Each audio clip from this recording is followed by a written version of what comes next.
Sasa Kalajdzic from Stuttgart. I think this is a perfect striker signing for Wolves. Look, I'm not saying he's perfect. There are some issues, but in terms of what, I'll speak about them later, but in terms of what Wolves need right now, for me, from a striker, what we need someone that can win stuff in the air, can hold the ball up and create stuff for all of our wingers that can't shoot themselves, and someone that's just a decent finisher. No, I don't think that's a particularly unfair thing to say, and that's what Sasa Kalajdzic is. Look, of course, I'm not saying he's perfect, okay? There's a reason he's coming to Wolves, although it looked like he was going to go to Bayern about a month ago, but this is a guy, first of all, let's just get it out of the way, 5.7 aerial wins, top 6% off for strikers. I don't know how the fuck that done, he's got 12, but fair play. But having 5.7 aerial wins is obviously a dub. Wolves aren't an aerially dominant side. Last season we were 6th bottom for aerial wins, and so far this season we're 7th bottom. And I think you can see that in games. Every time Tottenham put a set piece in, I was shitting myself. Maybe no one else was, but every time a ball came in, I felt like we were going to concede. Especially when Raul Jimenez obviously isn't in the side. So having Kalajdzic in just purely for that is a positive. But there's so many other things. Like obviously Kalajdzic, had a big injury when he first came to Stuttgart. So he didn't really play. He only started 2 games, but also he got a goal and assist. Then he had the season where he kind of went supernova. 16 goals, 5 assists, 21 goal contributions, 23 starts, ridiculous. And then obviously last season he missed a bit for injury. But he started 13 games and got 7 goal contributions. It's a guy that and even this season, he's played 3 games and got 3 assists. In a pretty average Stuttgart side that, last season finished 15th, season before that finished 9th. So even in Stuttgart's best season with Kalajdzic in there, they finished 9th. And that's in the bully, by the way. In the Bundesliga, there's obviously only 18 teams, remember. So that's just mid-table in the Bundesliga, 9th. That's like finishing 10th in the Premier League. And that's in the best version of Pellegrino Matazaro's Stuttgart side. So that's a dub. First of all, he's good in the air and he's playing in a pretty average side. Pretty two-footed, having 84% with touch to his right foot. That's pretty good. Most strikers on about 90. He's 25. That's a good age. It feels like the right step. Obviously 6'7". It says 6'6.5". I'm pretty sure he's 6'7". When you look at his numbers from the last season, Ivan Toney is a guy that whenever I go on Twitter, everyone goes, "We need Ivan Toney. He's great." And Ivan Toney, obviously he's a brilliant finisher or whatever, but the things that Ivan Toney pops in, he's really aerially dominant, obviously, and he puts in a shift, but progressive passes is what he pops in. Because when you watch Ivan Toney, he's not just like some penalty box finisher, which is what I thought he was, to be honest, when in the Championship, because I didn't watch Brentford in the Championship. When he came into the Premier League, I was watching him, he's so much different to what I expect him to be. He's a guy that gets the ball, and he feeds Burma, he feeds Vista, he feeds whoever it is. He gets the ball and he plays good forward passes. That's why he pops in progressive passes, not really in carries. He doesn't do any progression or anything. He's just a guy that gets the ball and feeds it and plays intelligent balls. And obviously really good in defensive side and winning aerial duels and stuff. And that's what Kalajdzic is. He profiles really similarly. He's really good at progressive passes. He attempts more passes than Toney. He pops in assists and expects an assist and stuff. But he doesn't really carry the ball. He profiles really similar to Ivan Toney. And Look, obviously the Bundesliga is a completely different league. I get that. And that is one of the concerns. But I'm not one of those people that believes in Bundesliga tax. I think Bundesliga tax are a load of bollocks. And I think it's just one of those things that like Yadars say. I don't think it's a real thing. I think if you buy a player and put them in a coherent system, it doesn't matter about the league. Timo Werner's the guy that always people use. But the reason Timo Werner didn't work at Chelsea is because he went to the complete opposite system. Chelsea play like an Italian side. And he went from a Leipzig side that played 4-2-2 and really high pressing and stuff. Like, that was never going to work. And of course, there is a bit of concern with Kalajdzic in the fact that he has overperformed his XG basically every season. And in that season where he got 16 goals, 5 assists, he should have had 9 non-penalty goals. But overperforming your XG isn't inherently a bad thing, especially if you've done it a couple of times, which he has. He's never massively underperformed it. Obviously, he's only been in the top level for 3 years, but he's never really underperformed it. So I wouldn't be too worried about that.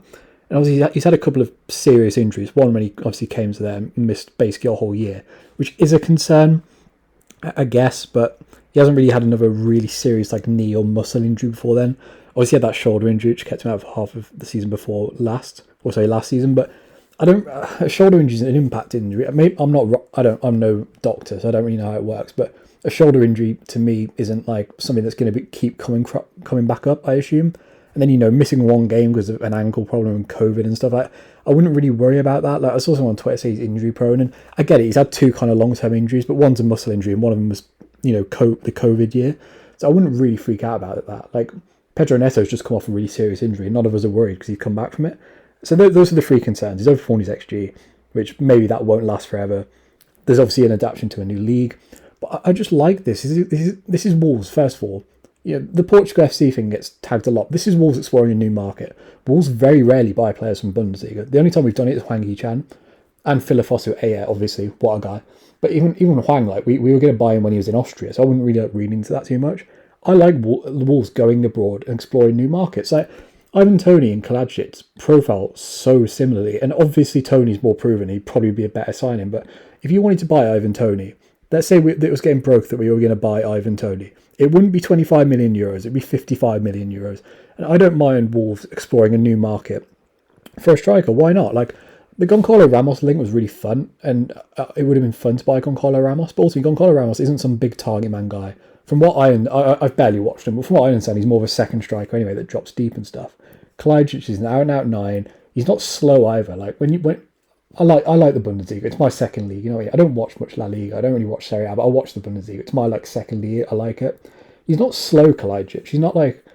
And I saw someone on Twitter say he could be Wout Weghorst Part 2. Maybe. I don't know. Maybe he wouldn't adapt to the Premier League. But you've kind of got to take a risk on that. And it's not a ridiculous fee. Like even if we pay 20 million quid for Kalajdzic and he's shit, you could probably just sell him back to the Bundesliga for like to Wolfsburg or something for like 10 million quid. It's not much of an issue. He's pretty two-footed. He's good in the air. He's proven in a decent league. I like the fact Wolves are exploring a new market. He's probably better than Goncalo Ramos now. And he's a facilitator striker. He's a guy that brings people into play and creates good chances. And that's what Wolves need. You know, of course, I think people say we need a striker because we need someone to finish stuff. And of course we do. We need a guy that can get 10 goals a season. But we also need a guy that can actually bring people into play. Like I'm so bored of watching Daniel Podence just stuck up front. And I think if you brought Kalajdzic in, even if he was half the player, not half, maybe even if he had like a 20% drop from the player he is at Stuttgart, which I don't think would happen, by the way. I'm not dissing Stuttgart, but Stuttgart are a lower half Bundesliga side that only got promoted again a couple of years ago.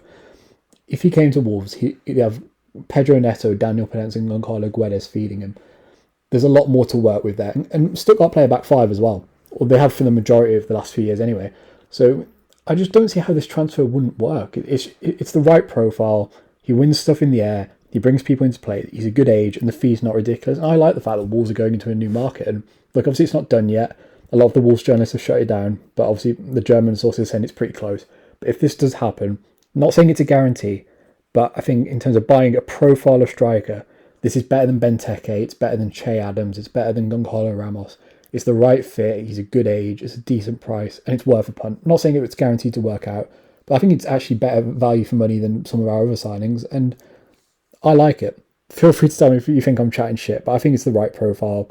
And yeah, if Wolves do this, fair play. No one can slag off ambition. And also fair play Scott Sellers as well if this works out, because you know, a lot of people have been just saying we're relying on Mendes again. This isn't a Mendes signing. Kalajdzic has no link to Mendes, at least that I know about anyway. So if he stays injury-free and he kind of adapts to the league, I think we've got ourselves a winner here. So yeah, fair play to Wolves. This is kind of out of nowhere, but if this does happen, this is a fucking incredible signing, and fair play Wolves. Enjoy the video, subscribe to the channel, like the video, and yeah, peace.